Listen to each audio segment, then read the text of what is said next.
first. So he's going to deal with us first. And I would say he has already dealt with us in some form of fashion already. The fact that his nation has been scattered to the four corners. That is something that he has done that brings on judgment. It brought about judgment. If you look at Isaiah 42 and 24, Isaiah 42 and 24,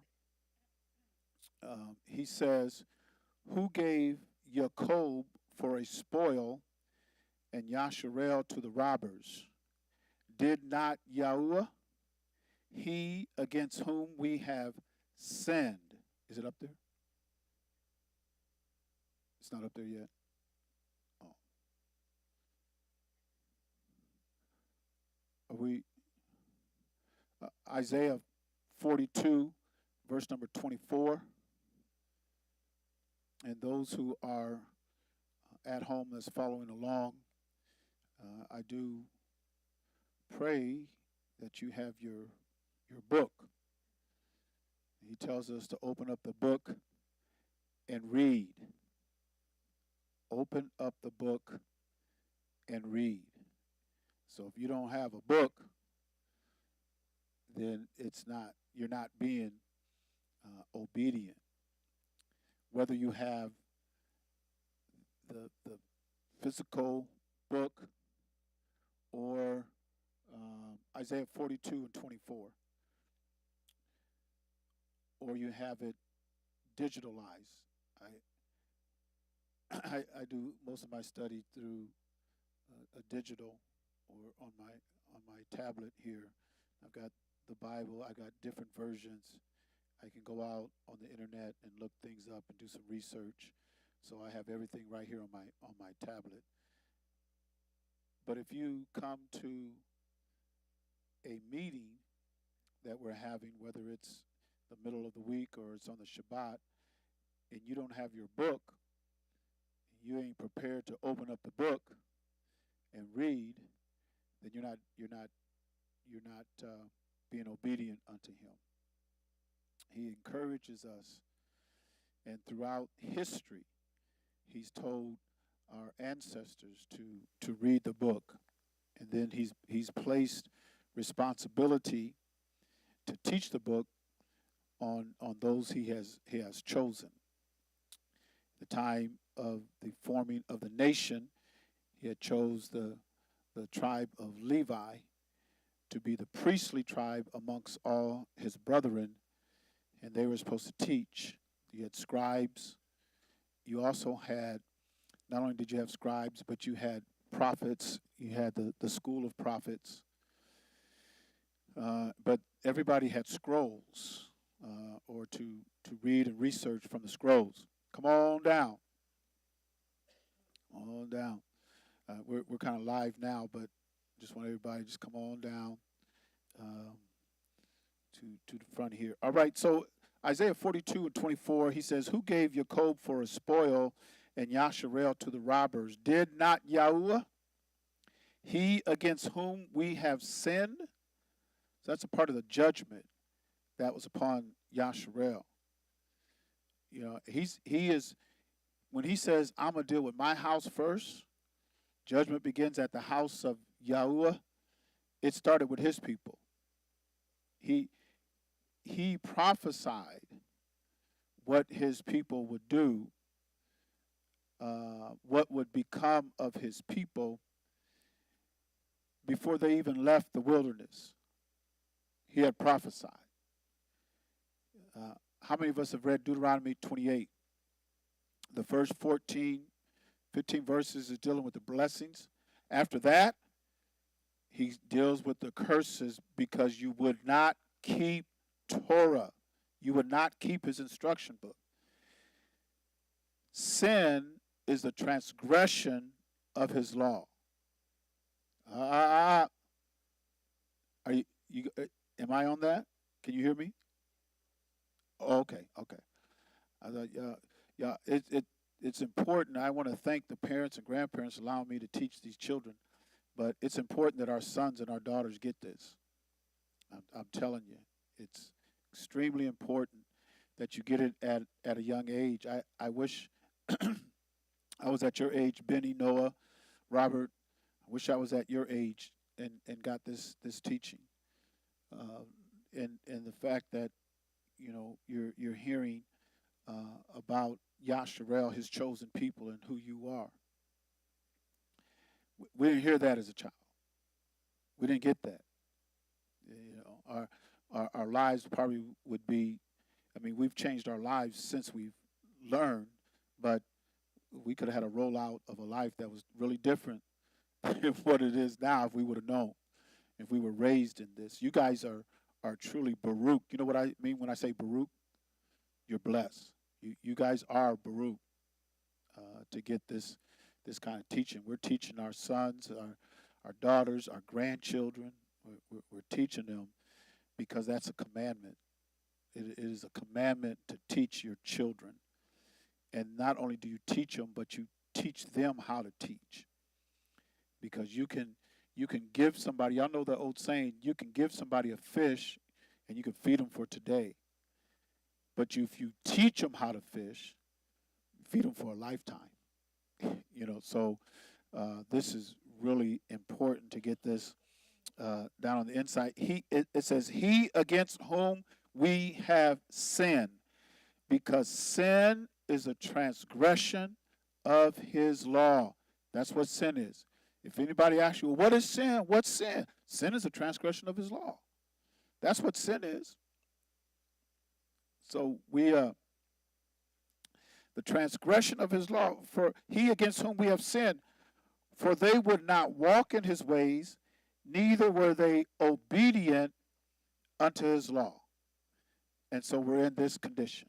We're in this spot. We're in this place because of that.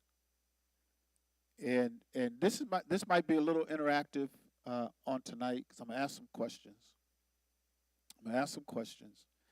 And one of the questions, or as I present this, how do we know?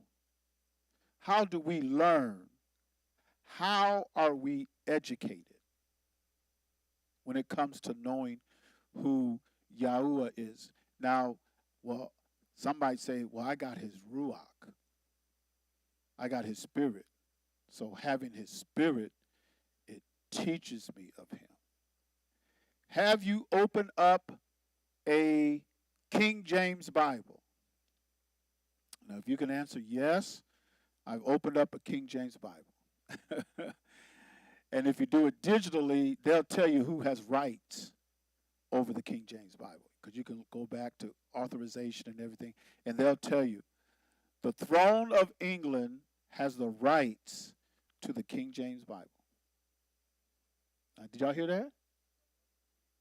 The throne of England, not King David's throne. The throne of England has the authority and the rights to the King James Bible. So every time you open up the King James Bible, come on down, Okoti, come on down. That's why we upstairs. We want to bring everybody down front. Okay? Thank you. Toda. For us all to be,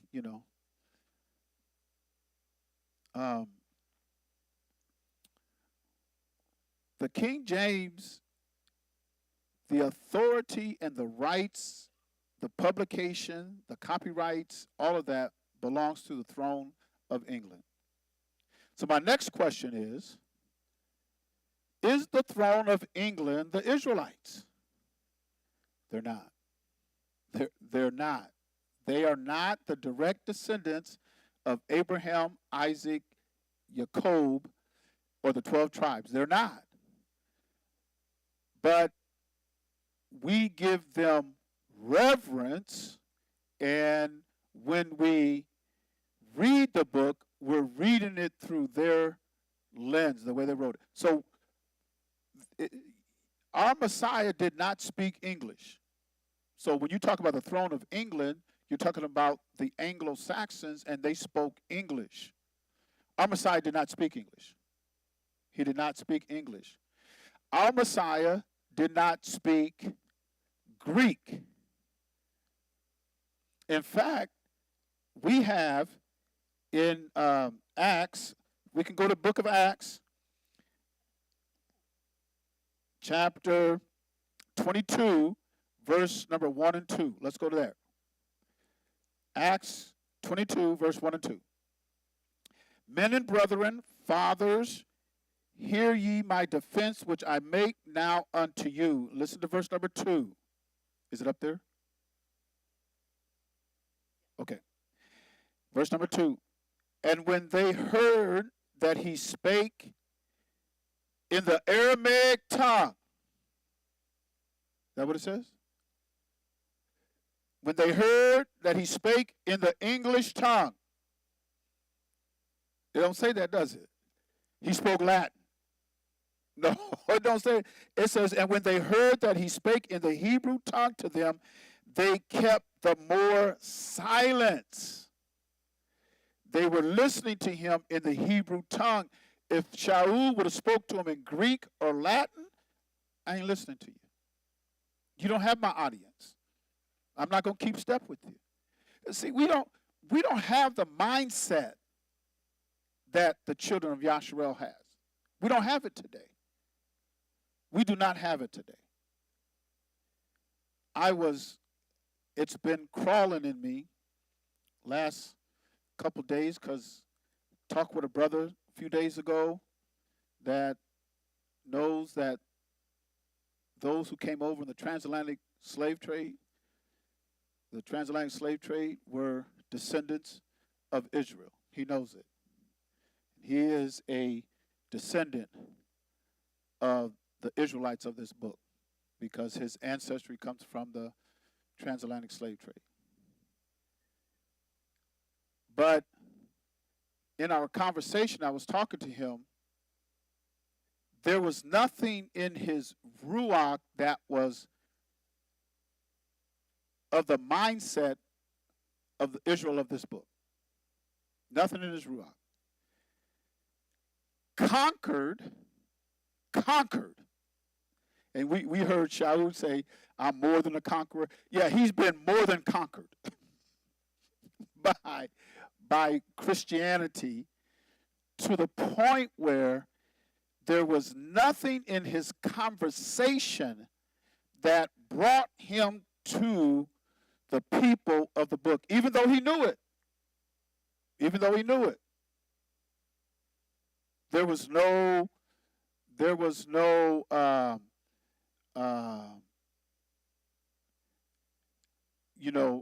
Yeshua, Yahusha, none of that.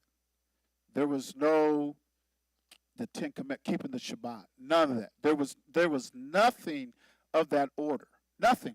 If you talk to him, you would, are you awakened? Wait a minute. Because the people of this book, and we're doing a podcast that will be televised on December 21st, and we're dealing with the time of dedication. And the dedication and what the Feast of Dedication, what it meant, a little historical background to it, the Maccabees, Judah Maccabee, and what they went through to preserve and to protect the temple and the law and everything. They gave their life for it.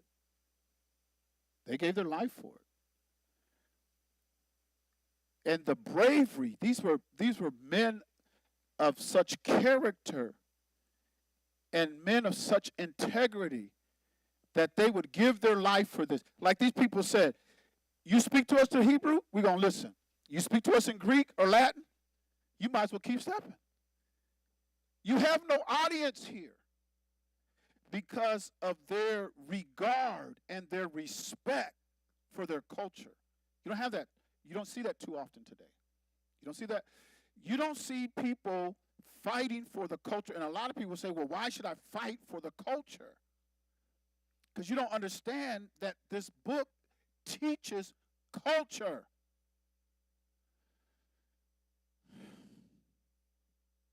I feel like walking a little bit. Let me say this. We're going to be talking about the kingdom and building the kingdom. Do you know that the kingdom is not for Yasharel only, but the kingdom is for strangers and who join themselves to Yasharel? Let me ask you this. Akoti Parker, if you were because this is kind of in the news, what do you call that, role playing? Okay. If you were a Somali, a nationalized Somali, right, which is over from Africa, right, and you're over, I forgot you guys, I better stand, let me stand still. Somali, right? We're just kind of just go along with me, okay? Yeah, how about that goes? Just kind of go along with me, right? So you're over here in the United States, right? But you're not a United States citizen. What do you have to do to become a United States citizen? There you go. Did y'all hear that? You would have to become nationalized. And what is the process of becoming nationalized?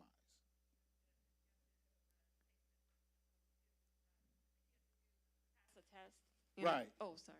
Yes. You have to pass a test, and I believe then after that they have like a ceremony where you repeat, of whatever this pledge is, you denounce your allegiance to your previous country. There you go. You forsake your other country because you're becoming nationalized in this country. There's a test, and not only is there a test, but you have to know the Constitution, because they're going to ask you questions over the Constitution. So you would have to know the Constitution. You would have to know the Bill of Rights. You would have to know, what are you saying? You have to know the laws of the government. And you would have to study for that test. I worked with a gentleman that was from, and I forget what country, I want to say Nigeria, over in Africa, but I worked with him out at Arconic. And one day he came in, he was just beaming with light. He was just so happy. He wanted to talk. He says, I am a American citizen just like you. I'm American. And he was so happy. He was beaming because he had passed his test and he went through the oath. Why am I saying all of that? Because this book and the government that is going to be set up, you have to understand not only the preamble, but the Constitution and the law of this book. If you want to be in that kingdom or represent the nation, you got to know it. And they would tell you, and they would give you the test in what language? It is in English. They ain't going to give you the test in what language they speak over in Somalia. I don't know what it is. Maybe Swahili. I don't know. But they don't give you the test in that language. And when you come over here, you got to start to learn and speak what? So it says here, when they heard him speak in the Hebrew tongue, then they gave him an audience. Because if you're going to speak in Latin or Greek or English, you have no audience here. In fact, Shaul, keep stepping. Because there's a lot of times they wanted to stone Shaul, get him out of there anyway, and they would have told him, you just keep on stepping. So what's the point that I'm trying to make?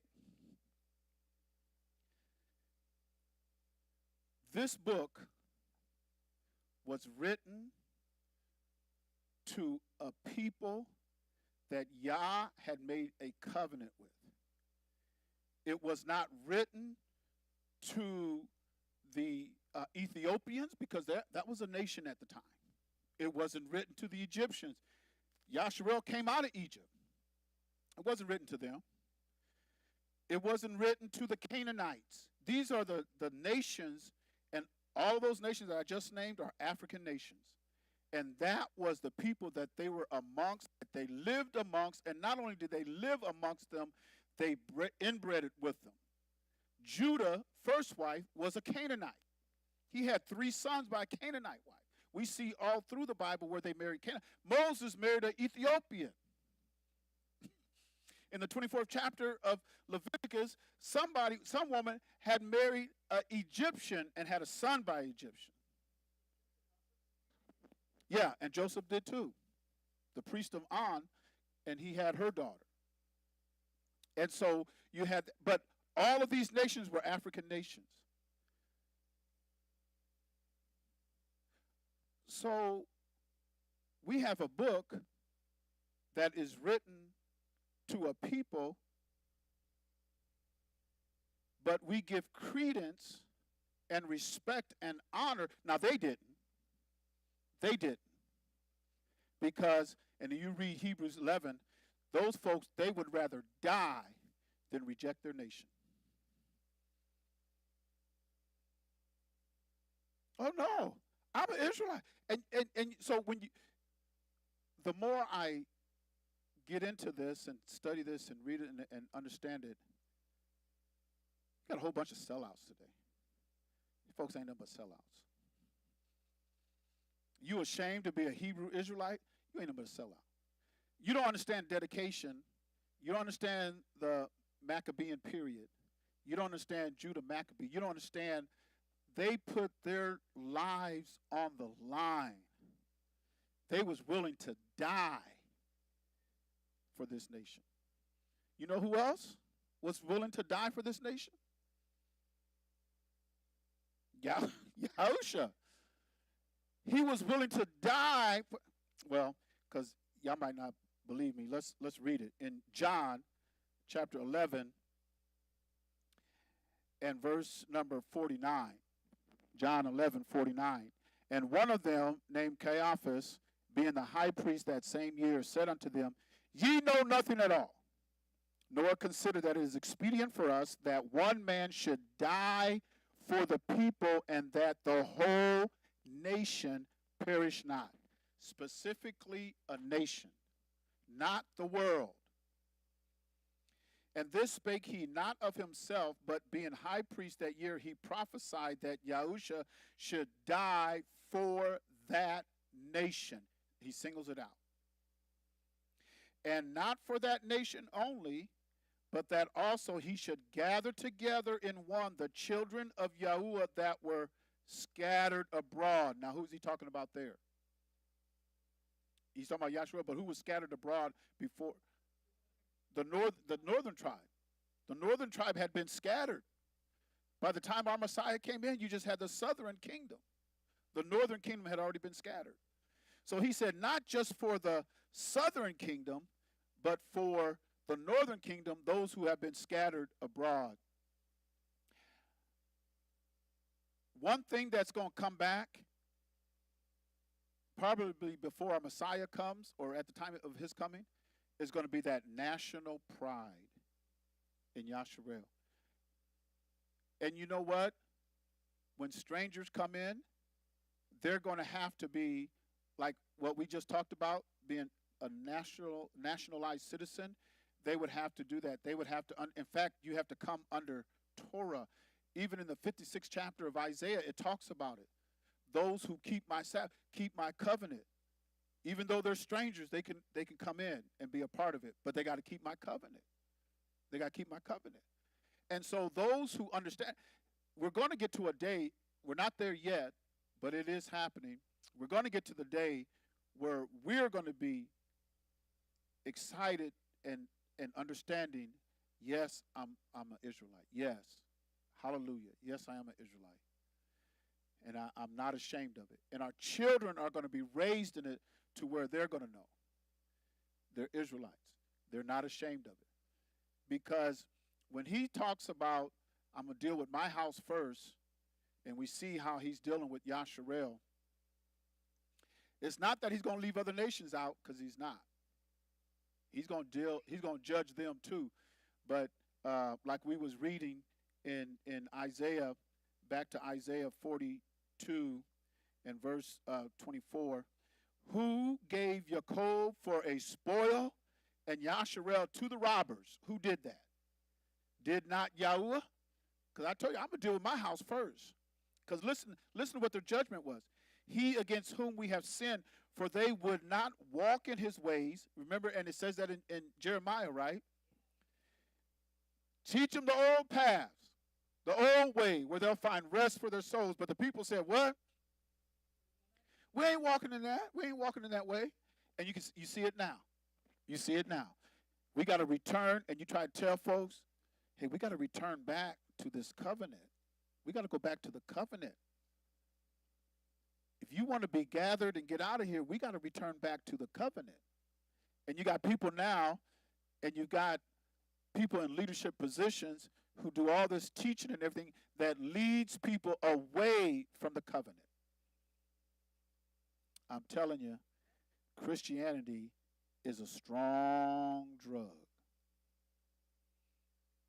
It's a strong drug, man. It's worse than fentanyl. If you are awakened and you come out of it, consider yourself Baruch. Consider yourself Baruch, because it's got such a hold on people that you can tell them they ain't listening. Neither were they obedient unto his law. Wouldn't walk in his ways, neither were they obedient unto his law. And so you try to tell them, you know, as an Israelite, we have to return. Now, what are we returning to? You're returning to the instructions that he gave us. Everything that when Shaul taught, he taught from Torah. He taught from the law of Moses and the prophets. That's what he taught from. He taught from the law of Moses and the prophets. And when he was addressing saints, because you got a lot of people calling themselves saints and don't even know the definition of a saint, because we're not looking at this through the lens of the Israelites. We're looking at it through the lens of the English throne. King James, written in English. Now, where did he get it from? Who knows what books did they use to compile the King James Version, or to translate the King James Version? Septuagint, and what else? Anybody? To compile it into the English language, the King James, he used the Septuagint and what? The Latin Vulgate. He used the Latin Vulgate and the Greek Septuagint and translated it into English. So who wrote the Greek Septuagint and who wrote the Latin Vulgate? It was the Greeks and the Romans. Again, not his people. Let me ask you this. Outside of the books, or outside of the Bible, the King James Version, outside of the Bible, whenever you go, and Koti Eston used to work at a Christian bookstore, and you could go in there and buy books.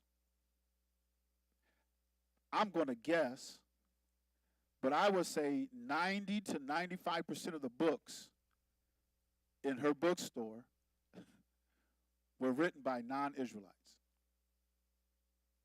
I'm just going to take a guess, because I've been there. I've even bought books from there. I got books. I can go through my library and look at all my books, and I don't know if I might have one or two books. I got maybe 2 or 3 books that were written by Israelites to give me a contextual understanding of a Hebrew book. Because if your contextual understanding of this book is through the lens of a foreigner, then you're not going to understand the book the way it was given through the Ruach to his people. You're not. So then we get what we do is we get a hybrid understanding of the book. And it's more influenced, and we're going by, in the Hebrew Nugget, we're dealing with the post-apostolic fathers, which none of them were Israelites. And they are the framers.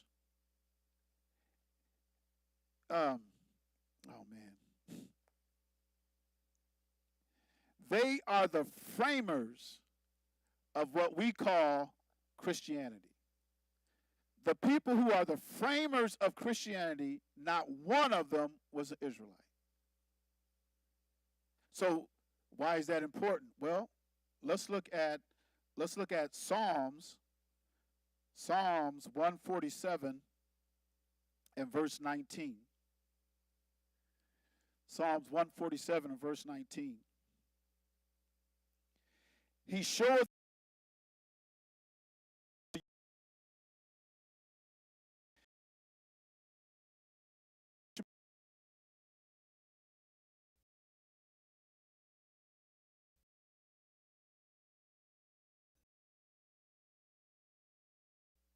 I wonder if does that carry any weight? I mean, when you read that, do you understand what he's saying here? When you read it, or does it just go over your head? Our contextual understanding of this Hebrew book is through the lens and the authorship of foreigners and not Israelites.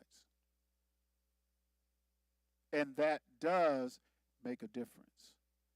Because he said he doesn't show his word unto nobody but Jacob and Joshua. Listen to what he says in verse number 20. He hath not dealt so with any nation. Abba Yahuwah did not give his covenant to any other nation but Yasharel. Even when he sent his son to die, he sent his son to die for that nation and to redeem that nation. And he says here, hey, I haven't dealt so with any other nation. And as for his judgments, they have not known them. Then he says, hallelujah. Because nobody knows the judgment on a people like Yasharel. Okay, here's another one. Let's get another witness. In Amos chapter 3 and verse number 2. Well, we might as well read verse 1. Amos 3, 1 and 2. Hear this word that Yahuwah hath spoken against you, O children of Yasharel, against the whole family which I brought up from the land of Egypt, saying, you only have I known of all the families of the earth. Can he make it any plainer? And here's the shocker. Here's the shocker. You have his own children, his own family that don't claim him and don't even want to be an Israelite. But you know that day is going to change. That day is going to change because as we get closer and when that trumpet sounds, you got a lot of folks going to wish they was an Israelite. You got a lot of folks going to wish they was an Israelite. And you're going to have Gentiles and strangers, like it says in Zechariah chapter 8, They're going to start cleaving to him. Where you going? I'm going with you. I'm going with you because I know Yah's with you. I'm going with you. That's going to happen. That's going to happen. He says here, you only have I known of all the families of the earth. Therefore, I will punish you for all your iniquities. And that's why whenever we come before him in prayer, we should always be praying, Abba, Yah, please forgive. If there's something I did against you, if I had a transgression against you, or please forgive me. Please forgive me. And we should be ready to repent. Ready to repent. That's why I say our contextual understanding of this book, our contextual understanding of our faith, our contextual understanding of our Messiah is through the lens and the authorship of foreigners. And some people might think, well, that don't make any difference. It does. It does make a difference. It does make a difference. I have a commentary by Matthew Henry back there in my office. And Matthew Henry said, Ham is cursed and all his descendants. And that's not what the Bible says. But his view was Ham and all the descendants of all them Africa. If you from Africa, you're cursed. If you got African blood in you, you cursed. That's not what the Bible says. The Bible says Canaan was. Ham had other children. Canaan was the one that was cursed. And Canaan is the one that lost their land to Yasharel. It was Canaan. Not the other ones. But so if I believe him, who is a foreigner and a stranger, if I believe him, then my understanding of the Bible is going to be way off. It's going to be skewed. It's going to be way off.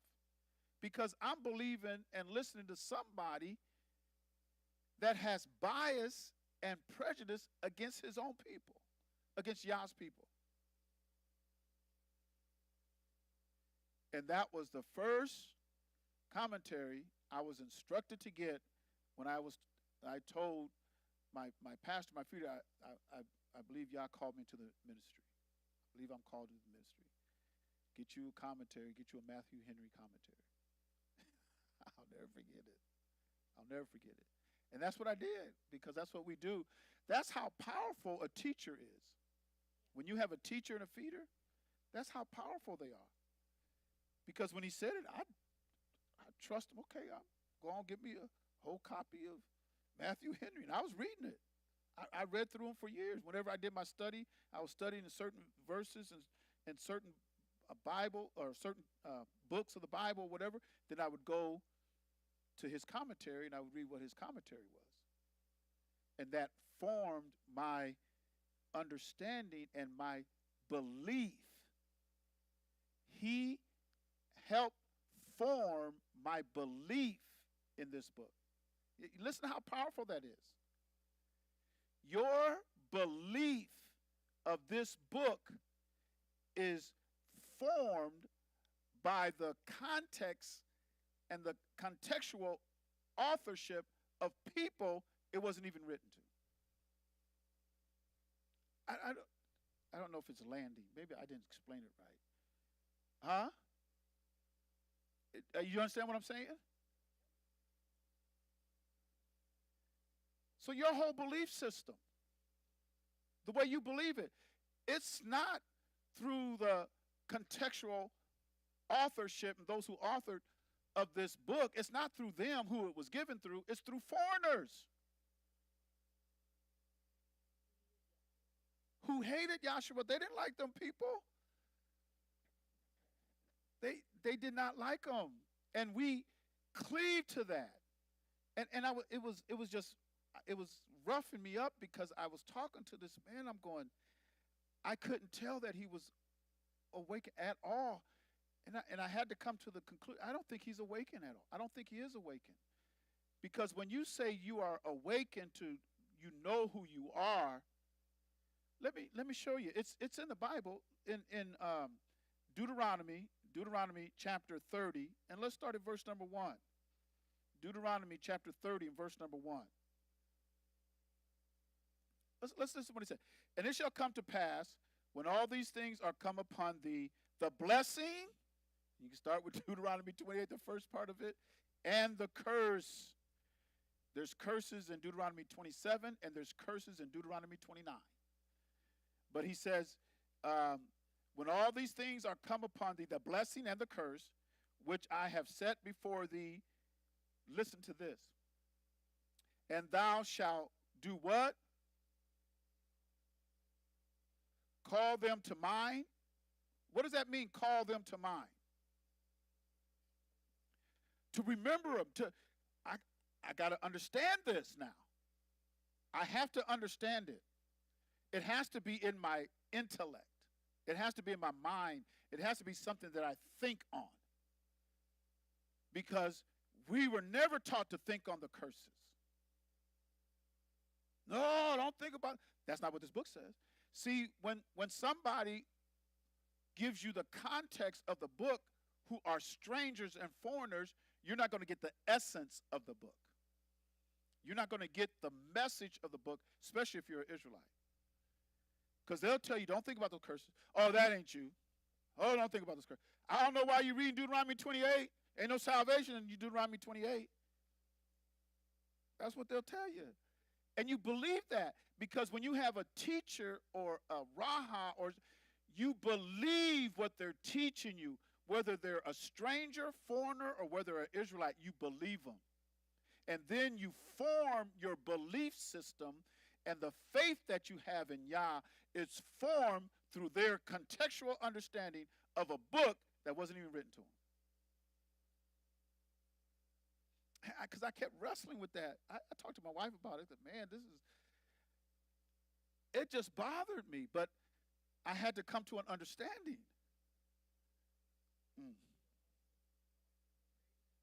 Yeah.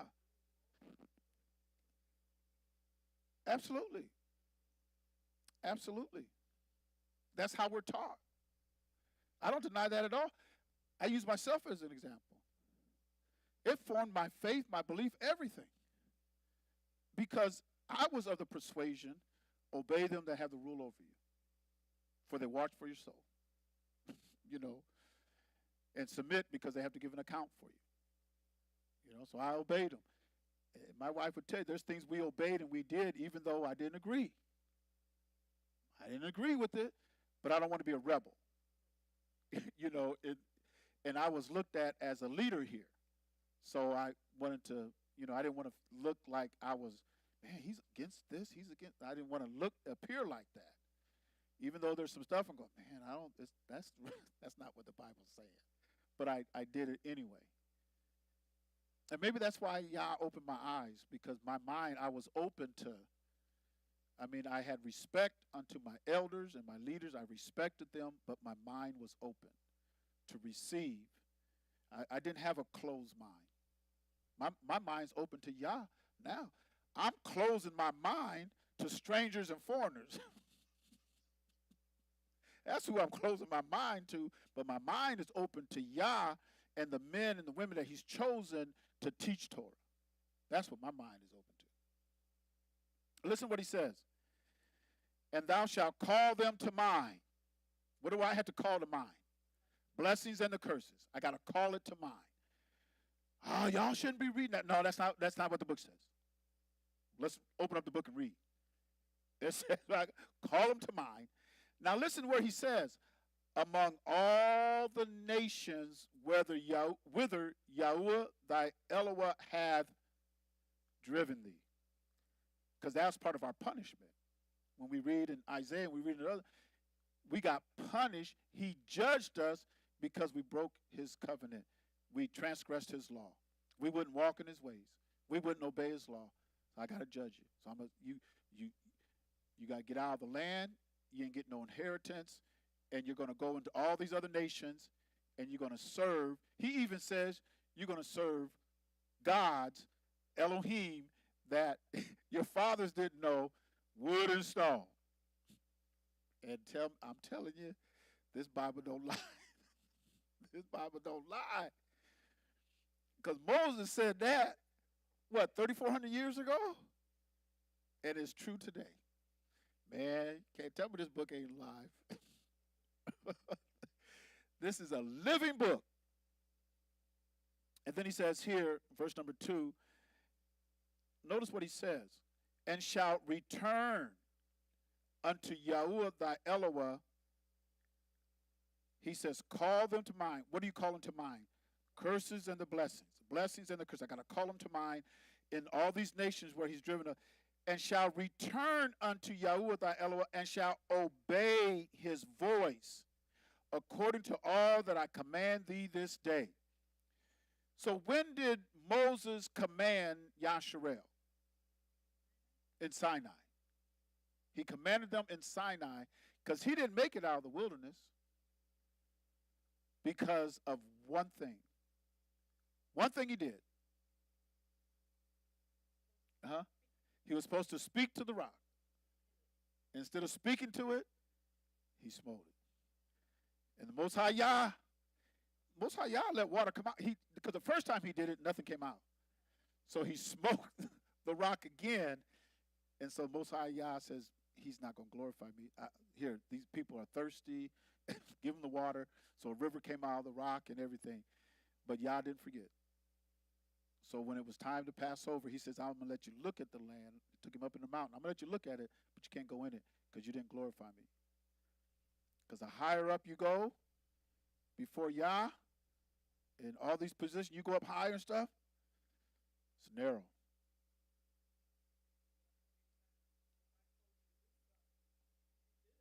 Yeah. And you're hoping.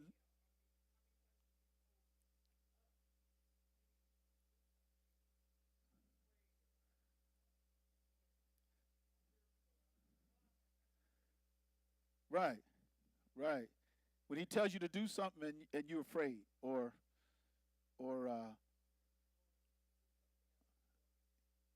yeah. And you try to push it yeah. And you try to push it off. Sometimes we even push it off on somebody else. Why don't you go do this? He didn't tell me to do it. You do. We try. But there's times where he does speak to us and tell us things. Then if you're disobedient, that's why you gotta, in all your prayers, Abiyah, if I was disobedient, if I disobeyed you, if I committed anything, because the Bible even says, cleanse us of all filthiness of the flesh and the spirit. I just want to be cleansed of that. Because I might have done something today that was contrary to Yah. I don't want him to hold that against me. And Shaul told Timothy, some men's sins go before, and some come after. You want to be judged on those before, because when you transition, your book is closed. So when he comes get you and he wakes you up, he opens that book, and you can't make there's no editing. Wait a minute, I got to edit something in my book. I'm glad you woke me up from the grave because I just remembered I need to go into and I got to take. Oh no, you can't do that. Once your book is closed, that's it until he calls you back. And he says in John 5, I think it's 28, 29, John 5, Yochanan 5, 28, 29, he says in that day everybody's going to hear his voice. And everybody's got to come back in their time, but they're going to hear his voice. Some will be resurrected unto life. Some will be resurrected unto damnation. Is it up there? Yeah. So, okay. When somebody got a question or a comment or answer, people are listening and they have to use the mic so they can hear you. So they can hear the question for those who are watching at home because they can't hear the question. Now he says, and we're on verse number 2, and shall obey his voice according to all that I command thee this day. Deuteronomy 30 and 2. Thou and thy, command thee this day, thou and thy what? Your children. That's why we teach our children. Now, we've been reading the 10 Commandments every Shabbat for, I know it's been over a year. Over a year. Not only should the adults, but the children should know the 10 Commandments. Benny, you know the 10 Commandments? You know them? Oh, okay. Well, he's honest. Noah? You know him, Noah? All right.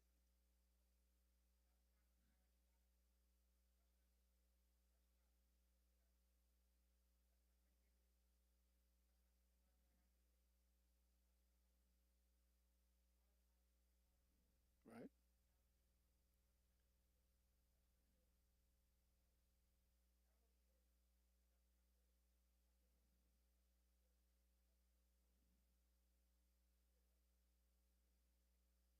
All right. Thou shalt not bear false witness. He just said that? Okay. Okay. I didn't hear it. He was running through them kind of fast. He speaks fast. Good. Robert, you know him? No? All right. All right. I mean that. So we had to teach our children. You guys got to know this, and all the adults should know it. We ought to know it. It's imprinted in my brain, in my mind. I just, not only that, but there's a lot of the scriptures and stuff. It's just printed. It's just on my mind. It's on my mind. If they took the book away, or if we was out camping somewhere and there was no, and I didn't bring my Bible, my physical Bible, and I had my tablet and I couldn't, the battery went out, or it wouldn't come on, or whatever, I have enough in my mind. It's already written in my mind. I know what the scripture says in my mind. So if they take the book away, I still have it in my mind. And that's what we have to have. We got to have this word. That's what King Daud said, right? Thy word have I hid in my heart, that I might not sin against you. So I have to know what the word says. I got to know those commandments, because I don't want to transgress. If I have it on my mind and in my heart,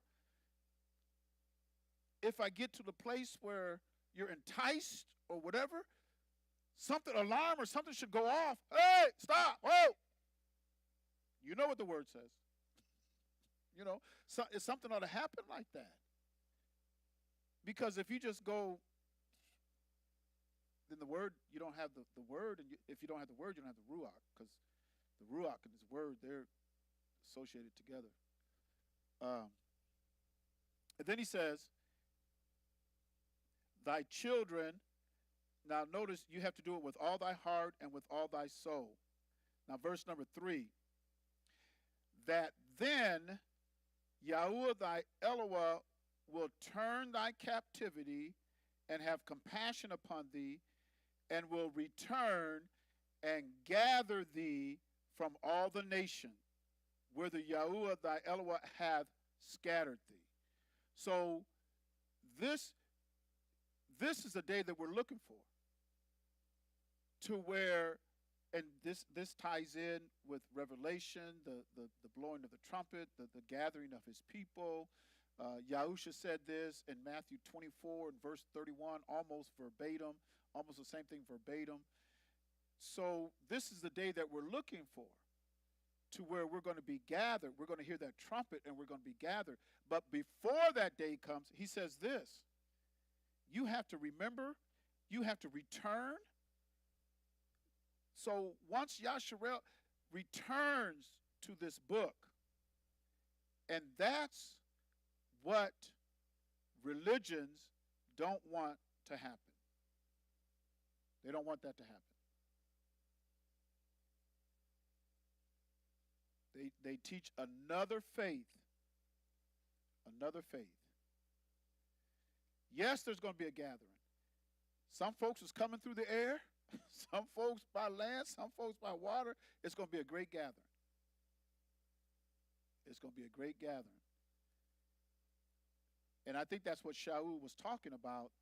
But notice now, it was foreigners and strangers that took his words and contextually made up a faith and a belief. Even though Yahusha gave the parable of when he talked about the tares and the wheat. When he told him about the tares and the wheat, and he said, at the end of the world, when it's time to send the angels and the judgment and everything, he's gathering up all the tares first. I'm gathering all them tares first, because they ain't going in my kingdom.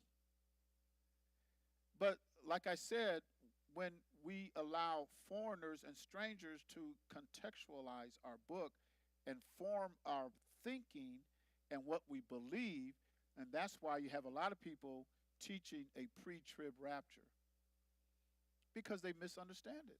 They've told you cannot. It is against the laws of this book to build a doctrine off of one verse. That's illegal when it comes to our book, and we should know that. You should know the instructions of Torah, and I think it's Deuteronomy 19, where it says 2 or 3 witnesses. The word has to be established. And then Shaul picks it up in Corinthians, and he says 2 or 3 witnesses, let every word be established. Because he got that principle and that law from our law book. So when I understand that, if somebody's coming with one scripture, you can't teach me doctrine off of one scripture. You can't do that. That's illegal. But we let people do it all the time. We let people do it all the time because our thinking and our mindset is not wrapped around the context of Israelites who he gave it to. Oh, man.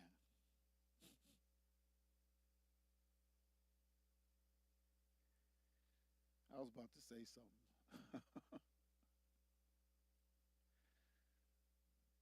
No offense. I don't want Cote d'Ivoire to be offended or anything. No offense. Our mindset, we would rather believe a white man instead of a black man. Now, y'all be honest. Y'all be honest now.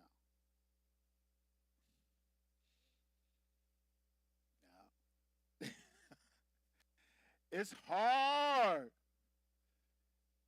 for a black man to have any kind of scholarship to where they can contextualize this book and they believe us. Oh, that's hard. No, because, you guys don't know. Do y'all know you weren't even allowed? If we lived a few years ago, we wouldn't even be allowed to read. Y'all know that, right? They had a law. So if you don't know how to read or write, why would anybody believe your contextual understanding of a book when you don't even know how to read or write? They totally discredit you. Even to this day, I watch a lot of financial news and following the market and the money, not only here, mostly here in the States, but it's global now, global market and everything. But it's hard for anybody from Africa or anything have a strong voice when it comes to the monetary system and the global monetary system.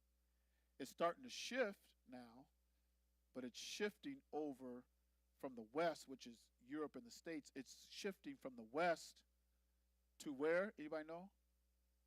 the east. It's shifting to the east now. Notice now, it's not shifting to the south. Who's in the south? You got the global north and the global south. And it ain't shifting to the south. Now, you know what? I might have shared it with some of y'all. I don't know. I think I shared it with my wife. There was a man, a scientist out of, what country was he out of in Africa? It was Zimbabwe. Zimbabwe. I don't know if I shared that. Did I put that in the telegram? He's from Zimbabwe. This scientist has he has created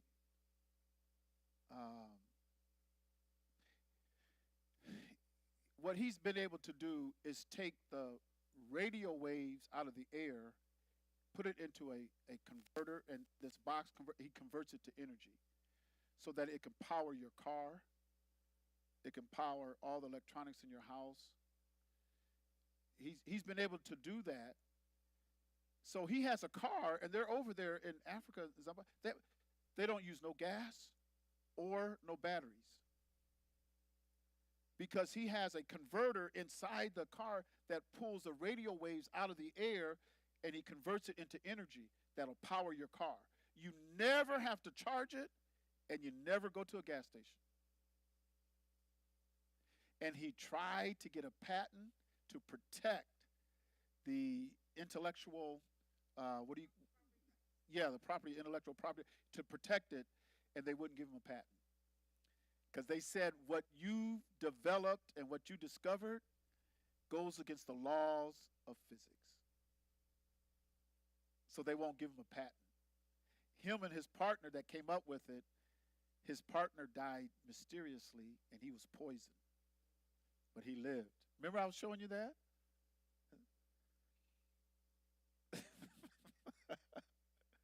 It's out there though. Yeah, did you hear about that? Yeah. He's trying to save his life. They want to kill him.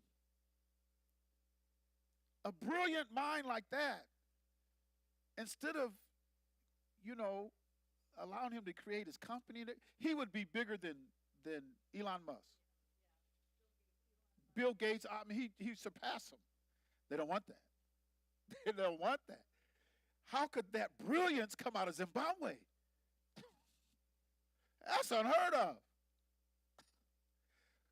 So it's hard for us to listen and frame our belief and our understanding contextually from Israelites. We'd much rather get it from foreigners. And that's what we've done.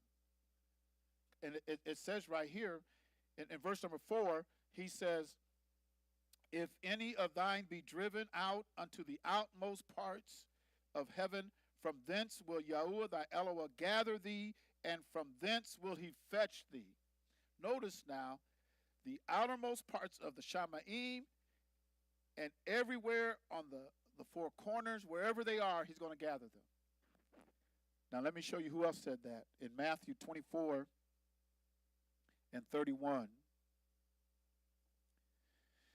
And this is Yahusha. And actually 29. Let's read 29, 30. Immediately before the tribulation, the pre-trib rapture is going to take place. Is that what Yahusha says? Immediately after the tribulation of those days shall the sun be darkened, and the moon shall not give her light, and the stars shall fall from heaven, and the powers of the heaven shall be shaken. And then shall appear the sign of the Son of Man, that's Yahusha, in the Shamaim. And then shall all the tribes of the earth mourn. All of this is happening after the tribulation. All of the tribes of the earth shall mourn. And they shall see the Son of Man coming in the clouds of the Shamaim with power and great glory. And he shall send his angels with a great sound of the trumpet, and they shall gather his elect from the four winds, which is the north, south, east, and the west, from one end of the Shamaim to the other. And that's what Moses said in Deuteronomy 30. And Yahusha says it here. So this is the day that we're looking for. This is the day that we are faithfully waiting on. But in Isaiah 9 and 6, for unto us a child is born, unto us a son is given, and the government. And just like we were talking about being a nationalized citizen and what you have to go through to be a citizen of this country, not only does Yasharel have to understand the government that we're going to be under,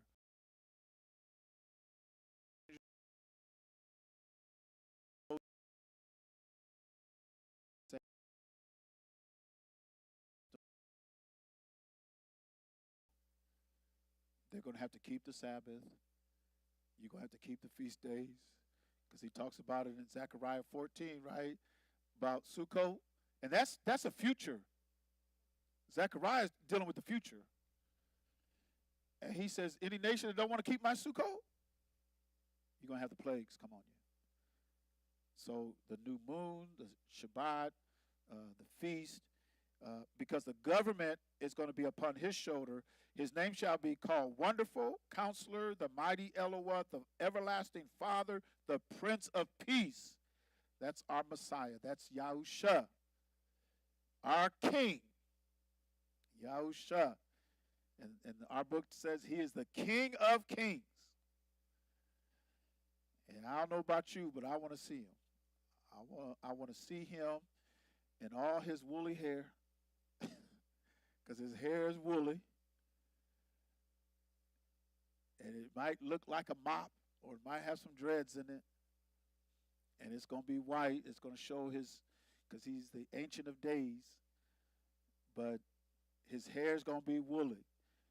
And he's going to have a beard.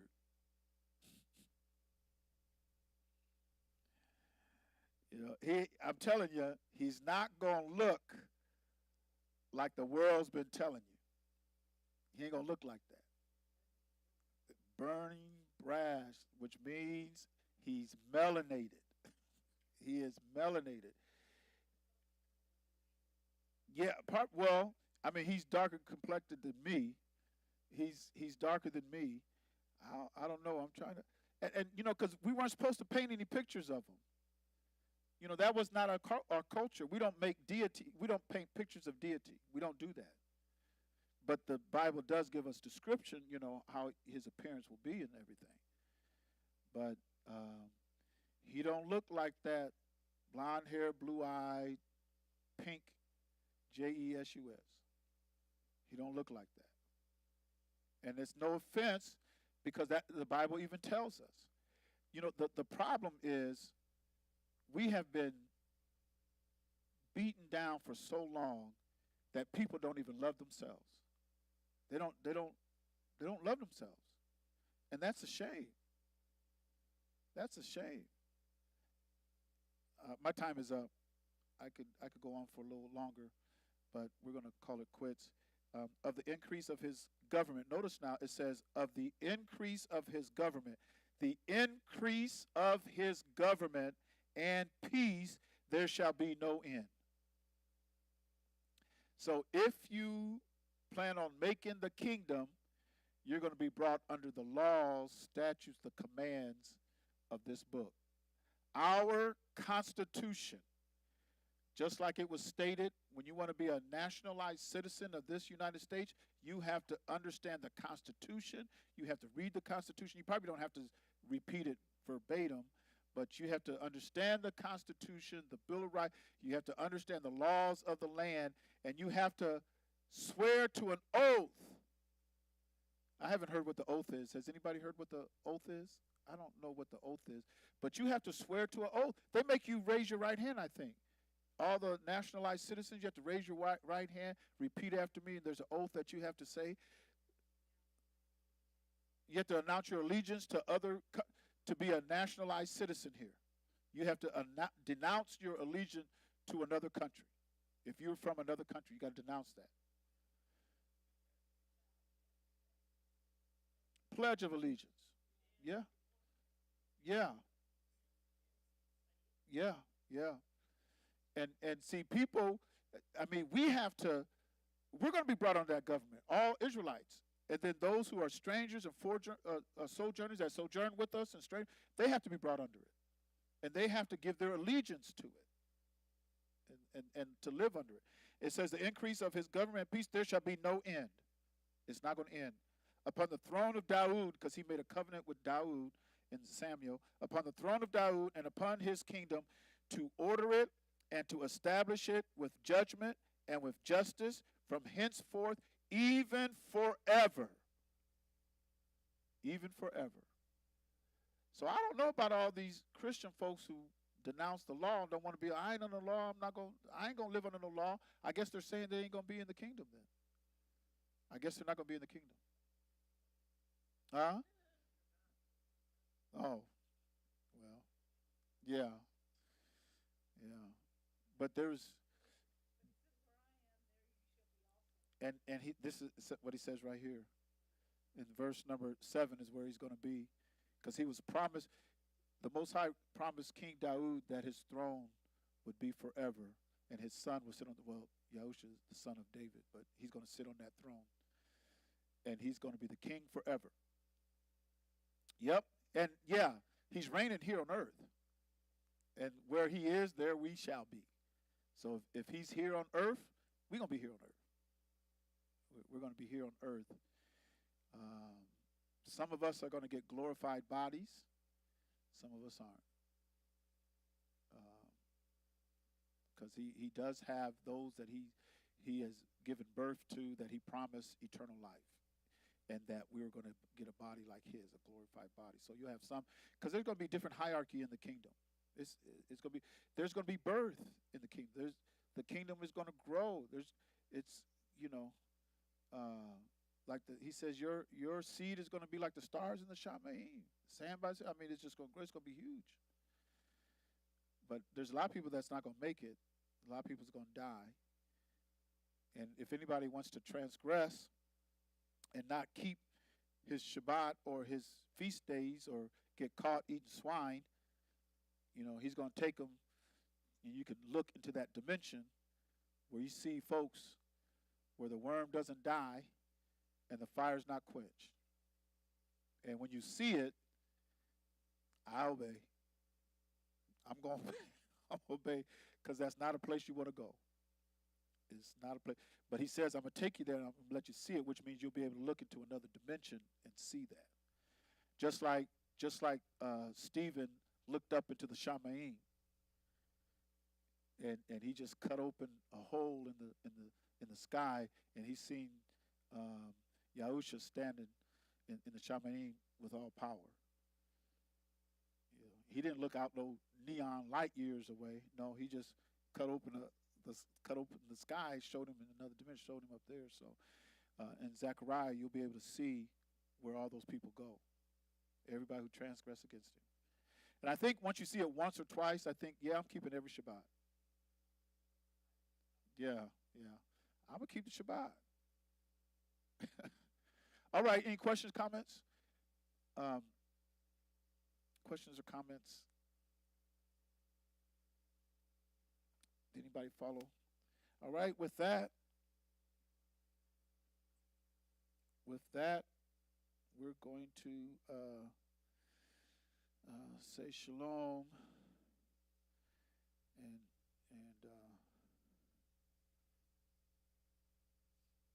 I don't know if there's any comments out there. Huh? No comments? Okay. All right. So we'll be back on the Shabbat. Now our weather is changing, and by this weekend, they're saying with the wind chill it's going to be how cold? About 20. Oh. Yeah, it's going to be cold. Yeah, it's going to be, we got a cold front coming, and it's going to be bitterly cold. So we'll be here on the Shabbat upstairs, and we'll brave. We got some heaters downstairs. We'll brave it to feast on the Shabbat, right? We're still gonna feast on the Shabbat. The Shabbat. We're still feasting on the Shabbat, right? Okay. It's gonna be cold, but stick around. We got some food here, and we'll feast. All right. With all right. Get some hot soup. Hot soup, chili, something. All right, we're going to say shalom to everybody.